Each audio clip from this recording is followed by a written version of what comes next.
Selamat pagi Bapak Ibu, saudara-saudara yang dikasihi Tuhan. Selamat Paskah. Kita patut bersyukur karena pagi ini kita bisa ibadah bersama di rumah Tuhan. Ini suatu anugerah besar buat setiap kita. Selama 2 tahun kita harus beribadah dari rumah. Ya.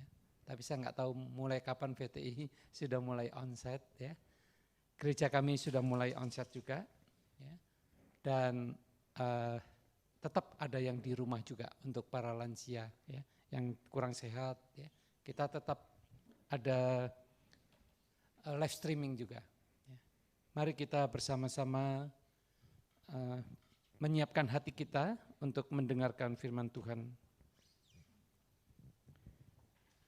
Bapa di surga, terima kasih kalau pada kesempatan pagi ini kami boleh merayakan Paskah bersama.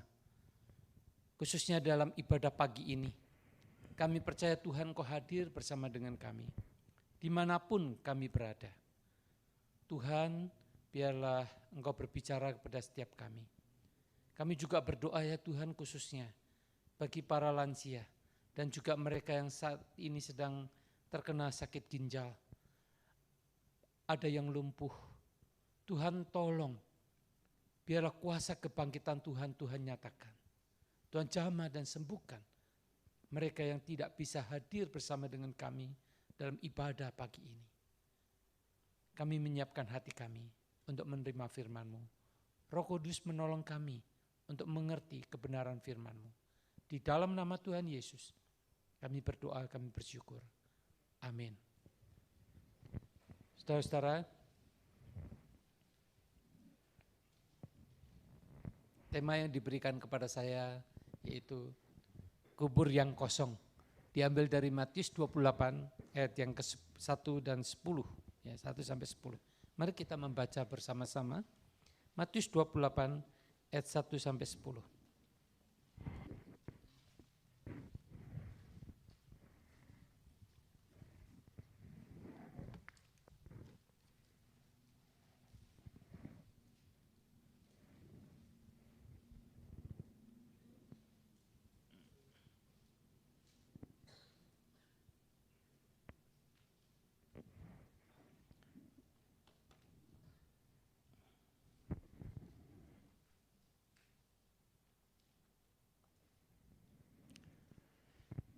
Kebangkitan Yesus. Setelah hari Sabat lewat, menjelang menyingsingnya fajar pada hari pertama minggu itu, pergilah Maria Magdalena dan Maria yang lain menengok kubur itu. Maka terjadilah gempa bumi yang hebat, sebab seorang malaikat Tuhan turun dari langit dan datang ke batu itu dan menggulingkannya, lalu duduk di atasnya. Wajahnya bagaikan kilat dan pakaiannya putih bagaikan salju. Dan penjaga-penjaga itu gentar ketakutan dan menjadi seperti orang-orang mati. Akan tetapi malaikat itu berkata kepada perempuan-perempuan itu, "Janganlah kamu takut, sebab aku tahu kamu mencari Yesus yang disalibkan itu. Ia tidak ada di sini, sebab ia telah bangkit, sama seperti yang telah dikatakannya. Mari, lihatlah tempat ia berbaring. Dan segeralah pergi dan katakanlah kepada murid-muridnya bahwa ia telah bangkit dari antara orang mati. Ia mendahului kamu ke Galilea, di sana kamu akan melihat dia. Sesungguhnya aku telah mengatakannya kepadamu." Mereka segera pergi dari kubur itu dengan takut dan dengan sukacita yang besar. Dan berlari cepat-cepat untuk memberitahukannya kepada murid-murid Yesus. Tiba-tiba Yesus berjumpa dengan mereka dan berkata, "Salam bagimu." Mereka mendekatinya dan memeluk kakinya serta menyembahnya. Maka kata Yesus kepada mereka, "Jangan takut, pergi dan katakanlah kepada saudara-saudaraku supaya mereka pergi ke Galilea dan di sanalah mereka akan melihat aku." Saudara-saudara, kisah Paskah ini merupakan satu kisah yang historis. Satu fakta sejarah. Bahkan kalau saudara pergi ke Israel, saudara bisa menemukan lokasi-lokasi yang disebut, yaitu tentang Bukit Golgota, tentang kubur, ya, tentang di mana Petrus menyangkal Tuhan. Ya. Semua fakta-fakta sejarah itu sampai hari ini masih ada. Ya. Kalau saya waktu pergi ke sana yang paling berkesan adalah ketika Kristus di dalam, bukan pada waktu hanya disalib ya, tetapi proses penyalipan itu demikian melelahkan. Ya. Bahkan ada satu tempat, di tempatnya imam besar Kayafas, di mana Kristus ditahan semalaman supaya besok bisa dieksekusi untuk disalibkan. Di situ tangannya, bukan berarti dia bisa leluasa, tangannya rupanya digantung dengan dua, ada satu tempat begitu ya. Jadi tembok itu dilobangin dan tangannya masuk begitu, tergantung dia. Jadi berdiri semalaman, dan itu luar biasa, pasti capek luar biasa. Memang tinggi sekali ya, ukuran orang-orang sana kan tinggi ya.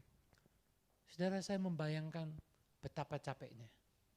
Besoknya harus mengangkat salib. Saudara-saudara, itulah fakta-fakta sejarah sebetulnya.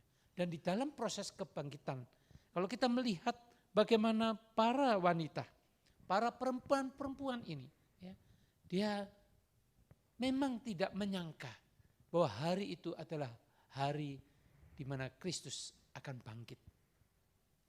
Tetapi mereka sudah mempersiapkan.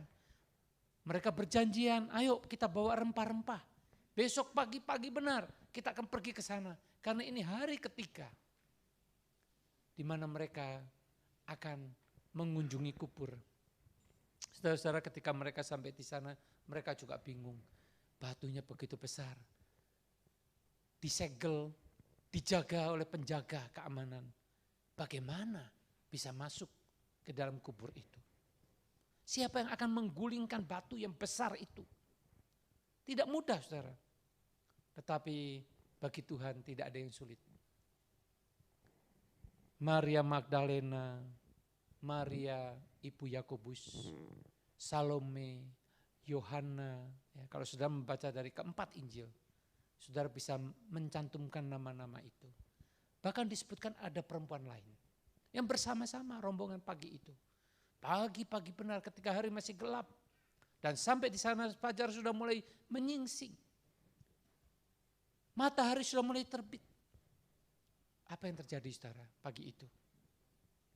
Malaikat Tuhan turun dari surga. Itulah yang terjadi, saudara. Malaikat Tuhan turun dari surga, dari langit dikatakan. Nah, saudara-saudara, ketika malaikat itu turun, dia menggulingkan batu. Dan saat yang bersamaan terjadi gempa. Gempa yang dahsyat. Dan para penjaga itu, dia sendiri merasa ketakutan, merasa gentar ketakutan, seperti orang mati dikatakan. Saudara-saudara, peristiwa-peristiwa mengikuti mulai dari kematian sampai kepada kebangkitan, itu menunjukkan bukan sesuatu yang biasa. Tidak pernah ada satu tokoh siapapun yang mengalami kematian, dia mengalami satu gejala alam yang luar biasa. Ketika disalib, langit gelap. Ketika kebangkitan, gempa dahsyat terjadi. Saudara-saudara, tokoh mana yang mengalami peristiwa-peristiwa hebat seperti itu? Kalau memang dia bukan Tuhan. Saudara-saudara, malaikat itu berkata kepada para perempuan ini, jangan takut. Kamu mencari Yesus orang Nazaret yang disalibkan itu. Aku tahu. Ia telah bangkit. Ia tidak ada di sini. Lalu malaikat ini mempersilahkan wanita itu, para perempuan itu, masuk ke dalam kubur. Mari, lihat, inilah tempat mereka membaringkan dia. Saudara, para perempuan ini memang terkejut. Kenapa? Malaikat itu wajahnya seperti kilat, saudara. Tentu bercahaya begitu terang. Pakaiannya putih seperti salju yang berkilauan. Saudara, ini juga bukan pakaian biasa. Manusia gak pernah punya pakaian seperti itu. Gak pernah punya ada wajah seperti itu. Inilah malaikat Tuhan. Dan malaikat Tuhan mengatakan, kenapa kamu mencari yang hidup dari antara orang mati? Ia sudah bangkit.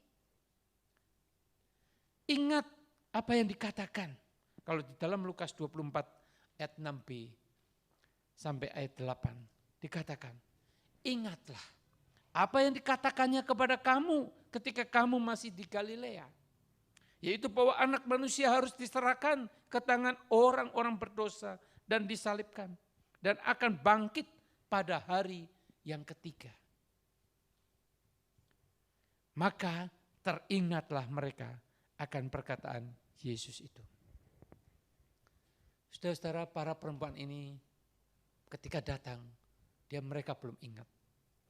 Tetapi ketika malaikat Tuhan mengingatkan akan perkataan Tuhan Yesus ketika ada di Galilea, bahwa anak manusia harus diserahkan ke tangan orang-orang berdosa dan disalibkan, mati. Tapi pada hari ketiga dia akan bangkit. Saudara-saudara, ketika mereka teringat, apa yang harus dilakukan? Maka malaikat itu mengatakan, sekarang pergilah dan katakanlah kepada murid-muridnya dan kepada Petrus. Dia mendahului kamu ke Galilea. Di sana kamu akan melihat dia seperti yang sudah dikatakannya kepada kamu. Kasih tahu murid-murid. Suruh ke Galilea. Nanti mereka akan bertemu dengan Tuhan Yesus.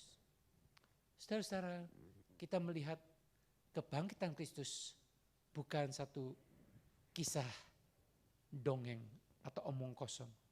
Sama seperti yang para rasul. Para rasul itu, saudara, ketika mendengar berita itu, mereka itu ternyata mayoritas gak percaya. Saudara. Dari 11 orang, 9 orang itu tidak percaya. Termasuk di dalamnya ada Yakobus. Yakobus adalah siapa? Yakobus adalah orang dekatnya Yesus. Bukan hanya Petrus, Yohanes, tapi juga ada Yakobus. Ternyata Yakobus juga termasuk di dalam mayoritas tadi. Yang mengatakan itu omong kosong. Saya enggak percaya akan perkataan para perempuan. Tetapi 2 orang, Petrus dan Yohanes. Dia percaya. Meskipun di dalam hati Petrus belum sepenuhnya. Tapi dia ingin membuktikan perkataan perempuan itu. Saudara, kemudian mereka pergi ke kubur. Petrus dan Yohanes. Padahal saudara-saudara, kalau dilihat dari peristiwa para perempuan ini, ketika mereka itu pulang, mereka itu kan berlari-lari. Karena hatinya penuh sukacita, mereka berlari-lari. Dan rupa-rupanya Tuhan menemui dia. Tuhan Yesus menemui dia. Dan kalau kita membaca di dalam bagian tadi dikatakan, salam bagimu. Lalu para murid itu sujud, bertelut, memeluk kaki Yesus. Dan menyembah dia. Saudara, peristiwa ini tentu tidak luput dari apa yang disampaikan oleh para perempuan ini. Bukan hanya kesaksian dari malaikat bahwa Kristus sudah bangkit. Bukan hanya karena kubur yang kosong. Tetapi di tengah jalan dia bertemu dengan Yesus sendiri. Tetapi apa yang dikatakan oleh para murid? Omong kosong. Enggak ada di dalam zaman ini orang mati bangkit hidup lagi. omong kosong. Saudara, bukankah ini merupakan satu mayoritas di dalam dunia ini juga? Bukan hanya mayoritas di dalam para murid yang tidak percaya akan kebangkitan, tetapi juga mayoritas umat manusia di dalam dunia ini. Mana ada orang mati bangkit. Saudara, kalau bukan Dia adalah Tuhan yang berinkarnasi menjadi manusia, itu memang tidak mungkin. Tetapi Alkitab memberitahu kepada kita, Dia adalah Allah yang berinkarnasi menjadi manusia. Untuk apa Dia menjadi manusia? Untuk mati, menebus dosa kita. Itulah sebabnya Dia harus bangkit. Kalau tidak bangkit, sia-sialah iman kita. Saudara-saudara, ketika para murid tidak percaya, juga ada bukan hanya Yakobus, tapi juga Yakobus saudara Yohanes, tetapi juga Yakobus saudara Yesus. Mereka itu orang-orang dekat. Para murid itu sudah tahu, sudah dengar pengajaran itu. Ingat, bait Allah ini akan tidak ada lagi. Sebetulnya berbicara tentang tubuh Kristus. 3 hari, tapi Dia akan bangkit setelah kematian. Saudara-saudara, para wanita menjadi saksi sejarah. Para murid juga menjadi saksi sejarah. Kalau kita melihat bagaimana ketika Petrus bersama dengan Yohanes tiba di kubur. Saudara-saudara, ternyata kubur itu memang sudah kosong. Hanya ada kain kafan yang terletak di tanah. Hanya ada kain peluh yang digulung, yang ditaruh di dekat, yang harusnya ditaruh di bagian kepala Yesus, tapi sudah ada di samping, tergulung rapi. Tapi apa yang dialami oleh Petrus ketika menyaksikan peristiwa itu? Dia masih pikir-pikir, apa ya yang terjadi? Saudara, ini juga mewakili banyak orang. Benar enggak ya? Saya sih ragu-ragu. Tapi saya bukan tidak percaya. Tapi saya ragu-ragu. Saya benar enggak ya? Saya masih tanda tanya. Saudara-saudara, berbeda dengan Yohanes. Yohanes begitu menyaksikan itu, dia sungguh percaya. Alkitab mengatakan di dalam Yohanes pasal 20, dia percaya. Saudara-saudara, seharusnya inilah yang menjadi satu kesempatan kita ketika kita merayakan Paskah. Apa yang harus kita rayakan? Apa yang harus kita lakukan ketika kita merayakan kubur yang kosong itu? Yang pertama, saudara, kita harus percaya akan kebangkitannya. Saudara-saudara, kita harus percaya akan isi kitab suci. Saya tidak tahu berapa banyak di antara saudara yang mengalami mujizat Tuhan dalam hidup ini. Mujizat bukan berarti yang besar-besar, hal-hal yang kecil, tapi rasanya kalau bukan Tuhan gak mungkin deh. Saudara percaya gak akan kuasa Tuhan itu? Dalam hidup saya paling tidak saya mengalami 2 hal yang saya sungguh-sungguh bersyukur kepada Tuhan. Salah satunya VTI ini menjadi berkat buat saya. Saya cerita sedikit. Ya. Ketika saya pelayanan di Bali, saya bersama istri waktu itu belum punya anak. 5 tahun menikah belum punya anak. Lalu ada seorang kakak dari teman itu bercerita kepada saya. Saya dulu juga begitu, tapi saya kemudian melakukan ini. Saya percaya, saudara. Ada 3 hal yang dia katakan. Lakukan ini. Saya dalam hati, kalau ini sih agak mudah. Karena hanya melalui makanan. Dan sejak itu saya bersama istri mulai mengukus toge. Ya. Tiap hari makan toge. Pagi, siang, malam, sampai bosen dah. Tapi kenapa saya lakukan itu? Karena saya percaya. Saya percaya. Dia sudah mengalami. Yang cerita itu bukan katanya. Dia sendiri mengalami. Dia memberitahu kepada saya. Maka saya katakan, saya percaya. Dalam hati, lalu saya akan lakukan. Pas dalam masa-masa periode kurang lebih 1 bulan itu, sambil itu saya melakukan hal yang dipesankan oleh Bapak ini. Dan di Bali itu jarang ada jual sop kambing. Saudara. Pas saya khotbah di VTI pulangnya, di bawah situ ada yang jual sop kambing.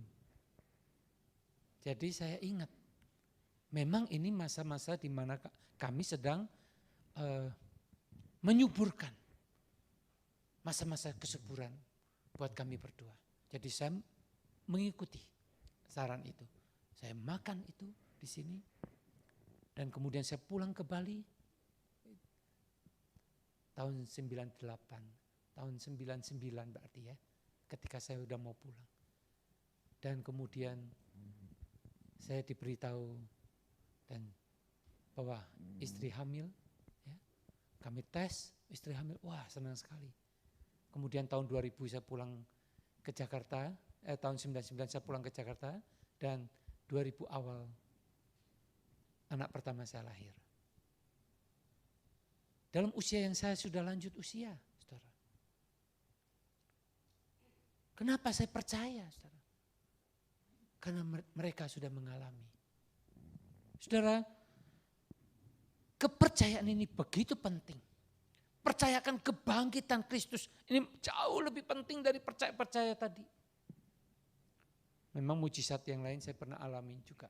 Sudah hampir meninggal, Tuhan berikan hidup kembali. Saudara, kuasa kebangkitan Kristus jauh melebihi itu. Kalau kita membaca di dalam 1 Korintus 15 ayat 17. Dan jika Kristus tidak dibangkitkan, maka sia-sialah kepercayaan kamu dan kamu masih hidup di dalam dosamu. Saudara-saudara, kebangkitan Kristus itu mengalahkan kuasa iblis. Saudara, siapakah yang bisa mengalahkan kuasa iblis, saudara? Tidak ada satupun di dalam dunia ini yang bisa mengalahkan kuasa iblis, kecuali Tuhan. Saya katakan, tidak ada satupun oknum pribadi di dalam dunia ini yang bisa mengalahkan kuasa iblis, kecuali Tuhan. Saudara, di dalam peristiwa kebangkitan, kematian dan kebangkitannya itu menunjukkan bahwa kuasa iblis itu ditundukkan, dikalahkan. Di dalam Ibrani 2 ayat 14b dikatakan, supaya oleh kematiannya ia memusnahkan dia, yaitu iblis yang berkuasa atas maut.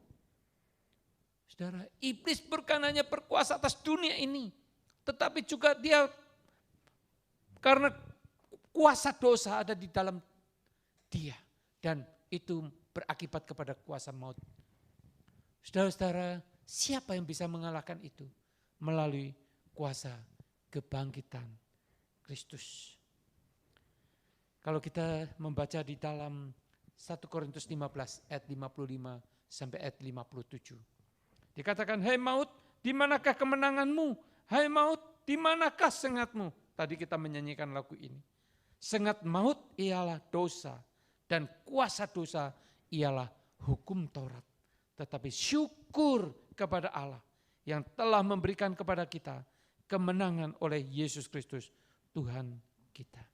Saudara-saudara, kuasa dosa dan kuasa maut itu telah dikalahkan oleh kebangkitan Kristus. Kristus, apakah pada waktu saya berpikir begini, saudara. Apakah iblis pernah menang sih terhadap Tuhan? Tidak. Kenapa Tuhan harus berperang dengan iblis?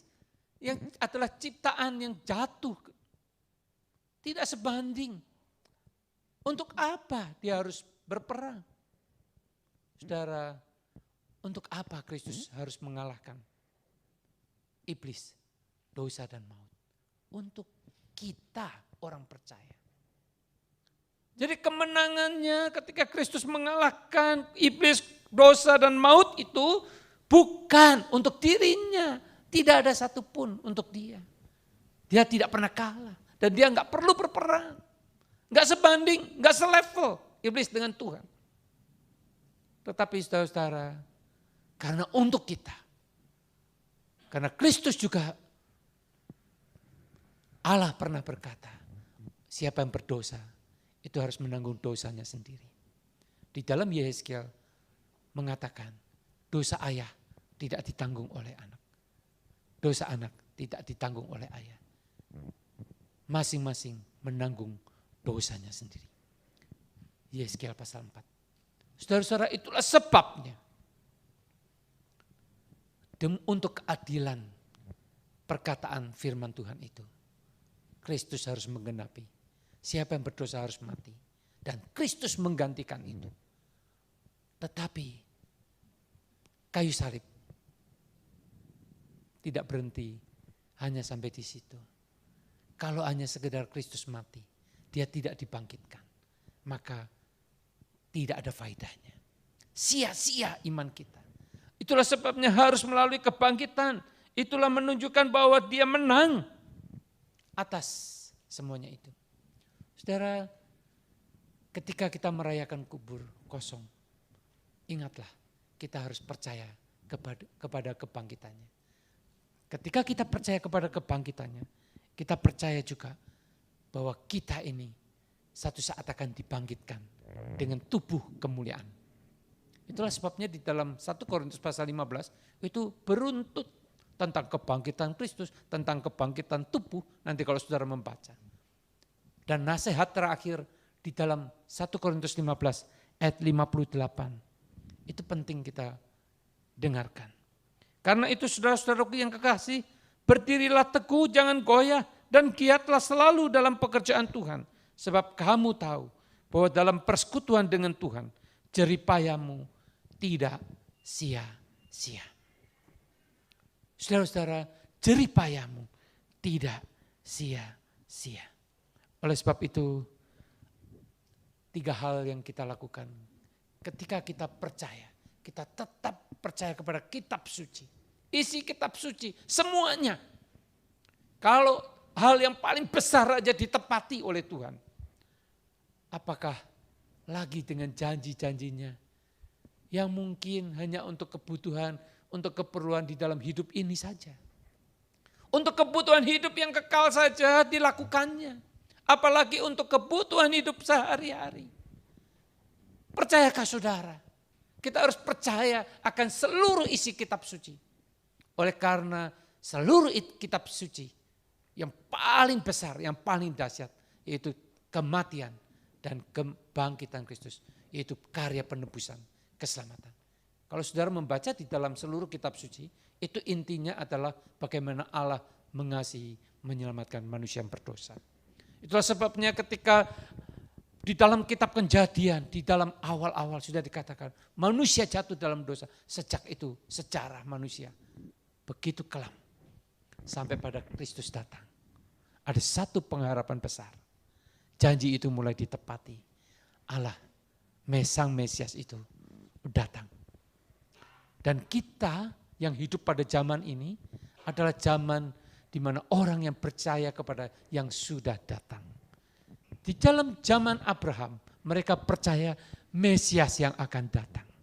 Daud, Abraham percaya Mesias yang akan datang. Kita percaya kepada Mesias yang sudah datang. Semua sama, saudara. Fakta sejarah membuktikan itu. Saudara-saudara, yang pertama percayalah akan kebangkitan Kristus. Dan hidup dengan tetap teguh, jangan mudah digoyahkan. Tetap tinggal di dalam persekutuan, tetap beribadah kepada Tuhan, tetap membaca firman Tuhan, mengimani firman Tuhan, melakukan firman Tuhan. karena itu tidak akan pernah sia-sia. Saudara-saudara, tetapi juga yang kedua, ikut di dalam pemberitaan Injilnya. Saudara, kalau saudara membaca di dalam Markus 16 ayat 8, itu sangat menarik sekali. Dikatakan begini, yang bagian B. Sesudah itu, Yesus sendiri dengan perantaraan murid-muridnya memberitakan dari timur ke barat berita yang kudus dan tak terbinasakan tentang keselamatan yang kekal itu. Saudara, Markus 16 ini paralelnya Matius tadi, tentang kebangkitan Kristus. Tapi di dalam ayat terakhir, di dalam perikop tentang kebangkitan itu, ayat terakhirnya dikatakan, sesudah itu Yesus sendiri dengan perantaraan murid-muridnya. Kenapa ada satu penekanan? Yesus sendiri dengan perantaraan murid-muridnya memberitakan dari timur ke barat. Kristus ingin memberikan teladan bahwa penginjilan itu di dalamnya Kristus ikut hadir. Roh Kudus menyertai. Ketika kita diutus pergi memberitakan Injil, ingat kuasa kebangkitan Kristus itu ada di dalamnya. Keselamatan Tuhan Yesus itu, keselamatan yang kekal itu bisa dialami oleh orang-orang yang mendengarkan berita Injil. Nah, saudara, seringkali kita juga menjadi lemah, menjadi tidak bergairah, menjadi tidak semangat di dalam memberitakan Injil. Oleh karena kita merasa, aduh kok susah ya memberitakan Injil. Kok susah ya membawa orang kepada Tuhan. Supaya orang bisa percaya dan diselamatkan. Tetapi saudara, ini adalah berita yang kudus dan tidak terbinasakan. Tak terbinasakan, yaitu apa? Tentang keselamatan yang kekal itu. Hidup yang kekal itu harus diberitakan supaya bukan hanya kita yang diselamatkan. Bukan hanya para murid. Saudara perhatikan, 11 murid, 9 murid tadinya menganggap omong kosong tidak percaya, tetapi setelah dipulihkan oleh Tuhan. Ketika pertemuan di Galilea bersama dengan para murid-muridnya. Setelah itu mereka memberitakan Injil. Saudara-saudara, inilah Yesus sendiri dengan perantaraan murid-muridnya. Yesus sendiri ingin memberikan satu teladan bahwa dia memberitakan Injil. Ketika kita memberitakan Injil, jangan lupa Kristus ada di dalamnya, yang kita beritakan itu, dia hadir. Roh Kudus juga memberikan kuasa untuk kita bisa mengalami kuasa kebangkitannya. Bagaimana dengan kita? Apakah kita percaya akan kuasa kebangkitan itu? Apakah kita percaya bahwa Kristus itu bangkit? Saya tidak tahu apakah saudara seperti para murid, 9 murid yang pertama tadi. Omong kosong, saya tidak percaya. Atau mungkin saudara berkata, nanti pikir-pikir dulu. Saya ragu-ragu. Sampai saya mendapatkan bukti. Bila perlu seperti Thomas, aku mencucukkan tanganku ke dalam lubang tangan dari Yesus yang berlubang oleh karena paku. Saya mencoba berimajinasi ketika para perempuan itu, di antaranya ada Maria Magdalena. Ingat Maria Magdalena? Dia yang mengurapi kaki Yesus dengan minyak yang mahal, minyak narwastu, yang harganya begitu mahal. Kalau di kurs mungkin bisa 60 juta, satu botol tapi ditumpahkan habis, lalu diseka dengan rambutnya. Saudara, pada waktu murid-murid ini ternyata ada nama yang paling menonjol, yang dicatat di dalam Injil adalah Maria Magdalena.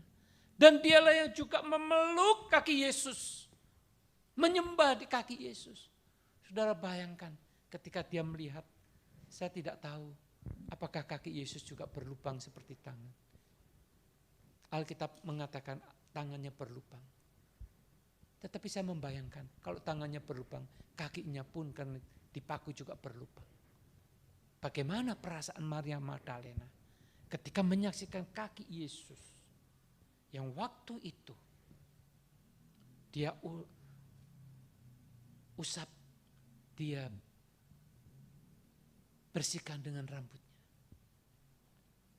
Sekarang dia melihat kaki yang berlubang juga. Saudara-saudara, kenapa kita tidak mau dipakai oleh Tuhan? Bukan hanya percaya, itu satu hal.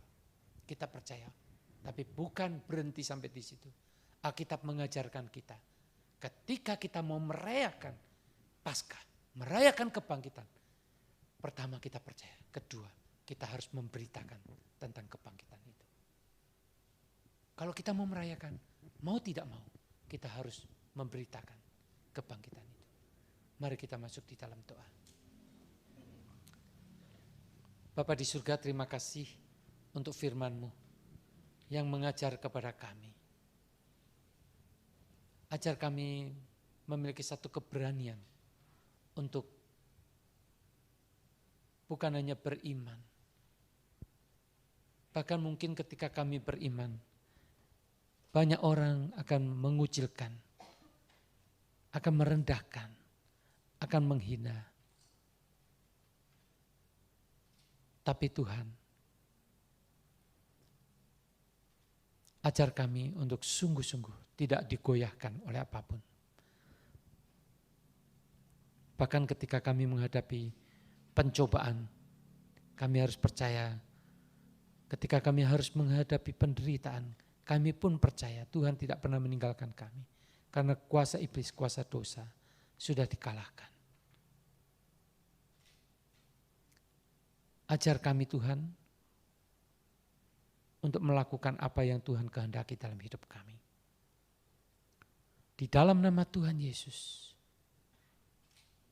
nama yang terindah, nama yang mulia, kami berdoa. Amin.